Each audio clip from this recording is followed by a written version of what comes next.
Welcome to Let's Go Dad. Today we're going to talk about what kinds of kids we can foster. Who can we help the most? So let's go Dad. 1, 2, 3. Let's go.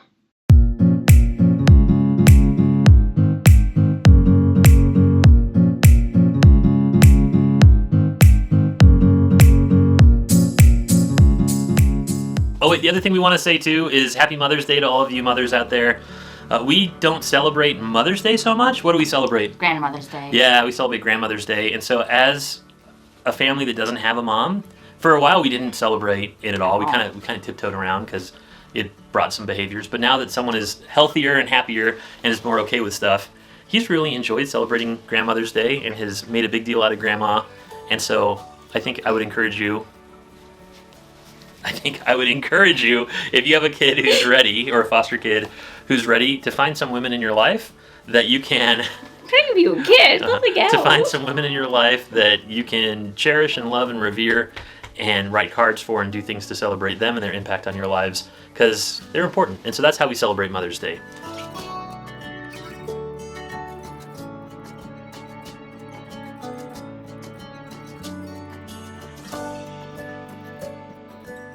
First off, how are you doing? It's been a while since we've done one of these interviews. You doing okay? Yeah, I am. And something that you may all need to know is, some of you maybe know that I love video games. And finally I've got him to allow me to play them on weekdays, so yay. If I have a good day at school. So if he has it doesn't have to be a perfect day at school, but a pretty good day at school, then he can, assuming everything else goes well during the afternoon, right before, as part of our evening routine, he can do a little bit of video games. Not a ton, but a little bit, which is good. First of all, let me say I've been talking a lot with our placement person, and she's asked a lot of questions about what kinds of kids we're willing to take, or are we willing to take certain types of placements, what are we looking for as far as what kids we can help in our home, so that she can direct the right calls to us, which is amazing that we're even having that conversation. I love our agency, so that's pretty good. As we talked about in a video a while ago, we had this child characteristics checklist, and we went through and we did all the checking off of those things, what kinds of disabilities we would take and all of that. This isn't so much about that, although certainly that applies. This is more about a few other things. So first, Robert, before we get into this too much, in your perfect world, are we gonna take an adoptive placement right now? No. How come? One is, I think we just got done with maybe one. Okay, wait a minute, no one can see you. Okay, while Robert is gone, there's a few things that... he heard me. Actually, while he is gone, I'm going to tell you that we did get a call kind of inquiring on if we would adopt this one boy who we kind of know. So I don't know, we haven't been asked, but that's something that's out there. Yeah, that should be okay. Let's see how it looks on camera. We had to adjust the hat so you could actually see Robert's face. Okay, Robert, so first question is, would we take, in your perfect world, would we take an adoptive placement? Like right now? Yeah, in our home. Like right this second, kind of thing? Well, if they called us today and were like, hey, there's a kid, we think they're a good fit for your family, would you consider taking them as an adoptive placement? What would you say? I would probably say no, just because we just got done with one. The one we had, it didn't work too well. Mm-hmm. And I think the best way for us right now to deal with it is just to deal with it first. So when we get a new kid, we're fresh, we've done with everything, we're back to our usual selves again. We're not still, the way we are. We're not so defensive. Mm-hmm. He would see, or he or she would see the real, who we really are, not what happened to us originally. I'm kind of still dealing with that stuff. I don't want them to be like, oh man, I hate this boy. He's mean. Because you think you might have some attitudes and behaviors that are defensive because of what you just went through with another child. I'm still kind of notching those down. That's wise. Yeah, and I don't want to do that. And I think all of us are still kind of short-ended. Are you calling me short? No. They don't know how tall I am. Don't tell them. I'm 7'8" and a half. No, when I'm standing, my head's taller than him. Yeah. A little, I think we're all kind of defensive. So, Like me and him. The wounds are especially. fresh. That's in other words, for sure. The wounds are still fresh, and I think we should let them not even just scab over. I think we should let them like pretty much like get done it, where new skin's over it, before we try something. Since if it's scabbed, it's easier to open them, and I think we should wait until they're pretty much healed. I'm not saying we son it ever. Like I'm just saying like wait. We still could do like instead of adoption, maybe like what's it called, respite. And foster. Respite and foster. Yeah. So, okay, so I've asked you about adoptive placements. So the next one is, would we be open to what some people call foster to adopt placements that look like they're headed towards adoption, but you don't really know and they're still in the foster care process? What do you think? What's your opinion? My opinion is we should. We should. How come? How is that different than taking an adoptive placement? Oh, you're saying, so that waiting children who are waiting specifically for adoption, that usually means that another family... Give up on them. Well, that another family... Not even give up, just stop. Like, they didn't want to adopt them. Yeah, so foster families always have first choice, typically, to adopt. And so it could mean that that family decided for one reason or another not to adopt that child. So often they have some intense behaviors. The only thing, the caveat I'll say to that is that sometimes the people who the child was with were like older, kind of retirement age, in their 60s. One was either 70 or almost 70. She knew she was not going to be around and active and healthy enough while this child was much older or until they graduated. And so she decided that she would not adopt for that reason. Yep, so that's true. All right, so we've talked about adoption and foster to adopt. And you kind of already answered this, but do you think our family should foster? Yeah, and more than that, like, I think that would be better in a way too. It'd be easier because then we'd be able to like really understand that child more. So, you know, we wouldn't instantly be like, yeah, we're planning to adopt them. Like, you know, we would see their behaviors ahead of time. That could also not even be behavior. It could just be their personalities don't match with any of ours, so, you know, we don't get along. Well, but hold on now. When you foster, you do not foster to adopt, right? I know. What's the purpose of foster care? To help until help. the child could either be sent into adoptive placement or hopefully the best outcome. At least the one that should, like, not the one I'm saying that should always happen, depending on the family, but hopefully to get them back to the family. Since sometimes the parent could have just messed up on accident or something happened, and the parent, something happened, and that parent was like, I can't have my child back. I'm gonna change it for real. I'm not gonna, get back. Families can heal and families can get better, huh? Yeah. And so then should the kids go back to the parents if that happens within a reasonable amount of time? Yeah, I think that should happen. And if the parent's gonna stay like that. In my opinion, if they mess up twice. So, like, they mess up the first time if the kid goes to foster care, and then you give them the back of the kid has to go to foster care.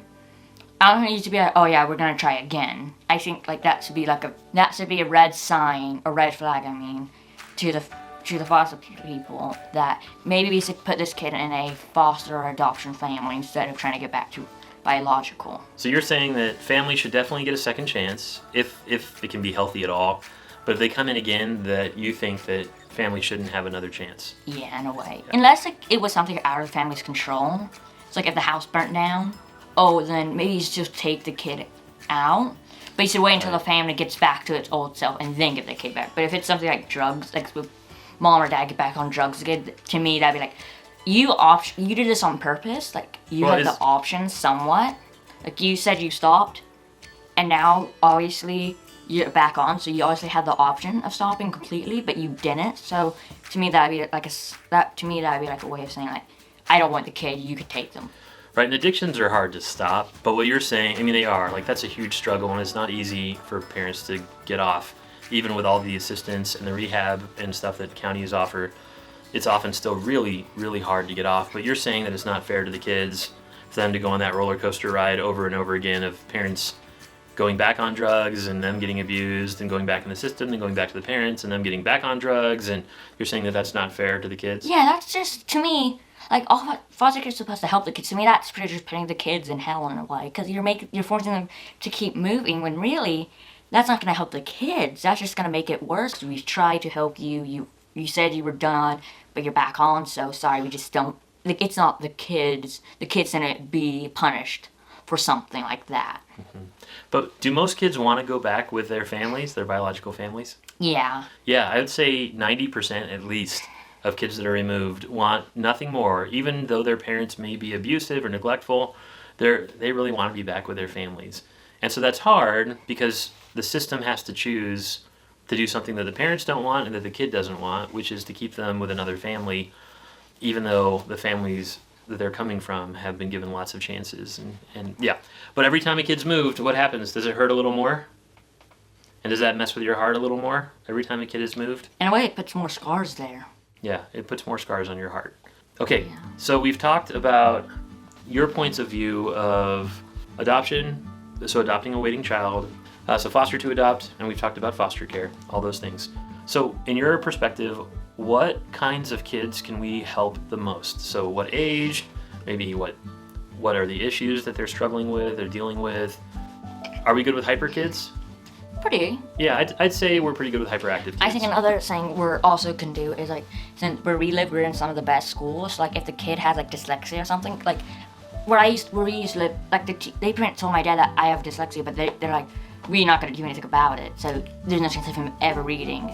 So, but here they're like, wait, he has dyslexia. Okay, we're gonna do this, this, and this. And for the age-wise, I think definitely somewhat younger than me. Yeah, Robert wants a kid younger than him. We've had. How many teenagers have we had that are older than you or your age? Quite a few. 3, yeah. And I'm okay. I'm not okay being the youngest anymore because I pretty much I was the youngest for a long time. Then I was the only one. Then the oldest for a little bit. Then the youngest. Now I'm the only one again.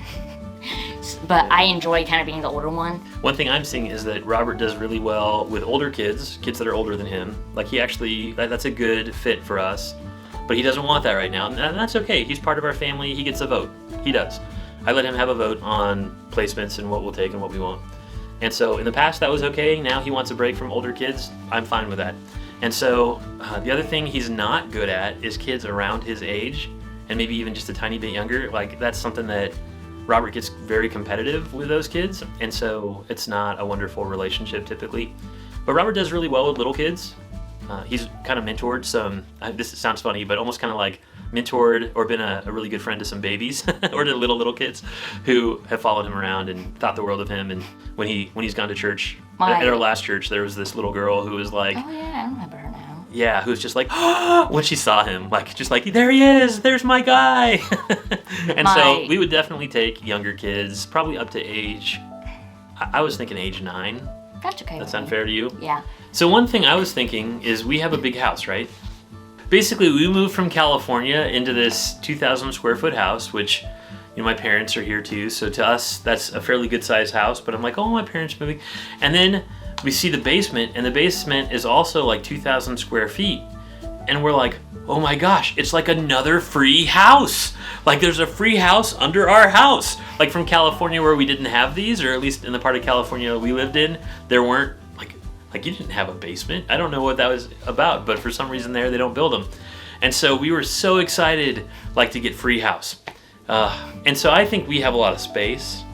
And so part of what I'm thinking is that we can take like a sibling set that maybe some other families couldn't fit in their homes. How would you feel about taking a sibling set of kids, like a group of kids? That would be somewhat nice, because then I want to As long as there were 10 or more of them, right? No. That'd be somewhat nice, because then I wouldn't have to worry about entertaining them all myself. And usually, because you know... you take 9 of them and entertain them, and I'll entertain 1. Is that fair? No. So you don't want 10 kids in the house? No, not at all. Neither do I. I think at least 2, maybe 3 or 4, but 4 would definitely be like the max kids we can have, because of how many beds we have. Yeah, except that, honestly, we could fit 2 more bunk beds in this room. Yeah, but that would be very crowded. Then we'd only have, that would still only be 8 kids. Like, that's not a big deal, right? Yeah, I guess. I was joking there. I know. Yeah. I know, but technically we could probably fit another bunk bed in here. That's when we got licensed. That's what the guy came in and said. He looked at this room and goes, "This room is huge. You guys could fit at least 2 more bunk beds in here." Yeah, we could. And I was like, "Yeah, but why?" I would be stretched to have 4 more kids in our house. I don't know how that would go, but yeah, definitely 2 or 3 more kids for sure. And if there were a sibling group that they really needed a placement for, we would consider taking 4 kids into our home. Yeah. But these are things you all have to think through when you begin the certification process, right? Definitely make sure you put your foot down because sometimes... Oh, you might fall over if you don't. But... Did you just roll your eyes at me? Oh, no, you're rolling your eyes at them. I apologize. I don't know why he keeps rolling his eyes at you people. You look so nice, and you're so kind in all your replies. You don't deserve that. Just a secret. I know half of you are probably rolling your eyes at him too. Foster kids, the truth is they don't know everything about the kids when they come in. Not usually. This kid shows up, if something happened, there was a report of abuse or whatever, and the kid needed to be removed quickly from the home. And they don't know much. They're scrambling to figure out who this kid is, what their situation is. They don't know behaviors, they don't know all of that. Because the kid's in shock, right? They've just been removed from their home. So they're not going to show all the behaviors and stuff. And that's hard about foster care. But the advantage of foster care is it's not permanent in that situation. So if you get a child who has really, really hard behaviors, well, and you go, you know what, there's a family that's better suited to this than me, or there's got to be a family that's better suited to this than me, then they can move that kid. And it's still hard, and you don't want kids to move around much in foster care, but the truth is you just don't know their stuff. You don't. So that is hard. But ultimately, I think we both are very happy to be doing foster care again. We've liked doing foster care. We've had some really fun placements. Challenging, like kids have been challenging, but awesome at the same time. Yeah. We've really gotten to know them and love their families, and that's been cool. One thing is to I enjoy doing it a lot because I was there. I was in foster care once, and I don't want any other kid to have to deal with the crud of family, since I definitely know what they've. I'm not gonna say I know everything, but I definitely know how it feels to be ripped away out just like that from your family. Because I had with no warning, especially some people just sort of say, "You're coming with us. You're going to be put in a new home." Well, and you noticed to be in a foster home that wasn't a very good fit for you too, right? Yeah. So, and even though that was short, you experienced that. Right? Well, okay, so for me, I would take anything. Which is why it's good that Robert is very honest, because that does narrow it down for us. But Robert gets a vote. He does. And he's an important part of this family. And so he gets some say in who we take. Age-wise, yeah, I agree with Robert. I'm glad that we're going to take some younger kids. We've been doing respite for some younger kids. We're doing respite again tomorrow for a younger kid. And I think that that's fun. We like being around some younger kids for a change.